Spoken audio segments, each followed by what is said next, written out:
எங்களுடைய தலைவர் ராகுல் காந்தி அவர்கள் கேரளா சுற்றுப்பயணத்தில் இருப்பதால் இன்று நடைபெற வேண்டிய மத்திய தேர்தல் குழு கூடவில்லை. நாளைக்கு மாலையோ நாளைக்கு மறுநாளோ கூடி ஒருவேளை நாளைக்கு வந்துவிட்டால் நாளைக்கு மாலை கூடி அறிவிப்போம். இல்லை என்றால் நாளை மறுநாள் காலை கண்டிப்பாக வெற்றி வேட்பாளர்களை அறிவிப்போம். அநேகமா இன்று இரவு இல்லை நாளை காலை போகும். விளவங்கோடு தொகுதியில சில பிரச்சனை விளவங்கோடி பத்மநாபபுரத்தில் வந்து காங்கிரஸ் இல்ல அவங்க அறிவிச்சிட்டாங்க. பத்மநாபபுரம் கம்யூனிஸ்ட் மார்க்சிஸ்ட் நிக்கிறாங்க, அறிவிச்சிட்டாங்க. ஓகே,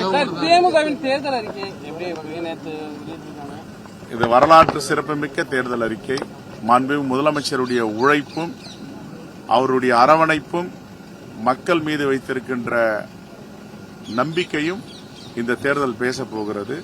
அவருடைய பணிகள், அவருடைய சமூக நல திட்டங்கள் எந்த தரப்பையும் விடாமல் பெண்கள், முதியவர்கள், மாற்றுத்திறனாளிகள், இளைஞர்கள், விளையாட்டு வீரர்கள், கிராமங்கள், நகரங்கள் அனைத்தையும் அவர் கவர்ந்திருக்கிறார். எல்லா மக்களுடைய அன்பை பெற்றிருக்கிறார். அவருடைய உழைப்பும் நேர்மையும் தான் இந்த தேர்தலில் பேசப் போகிறது. அவருடைய திட்டங்கள் பேசப் போகிறது. அவருடைய தேர்தல் வாக்குறுதி என்பது வரலாற்று சிறப்புமிக்க தேர்தல் வாக்குறுதி. ஏழை எளிய மக்களுக்காக, நடுத்தர மக்களுக்காக, எல்லோரையும் கவரும் விதமாக இந்த தேர்தல் வாக்குறுதி இருக்கிறது. ஆகவே இது எல்லாம் மக்களிடம் பேசப் போகிறது. இந்த தேர்தலில் 30 ஆண்டுகளுக்கு முன்பு 96ஆம் ஆண்டு ஒரு தேர்தல் நடந்தது.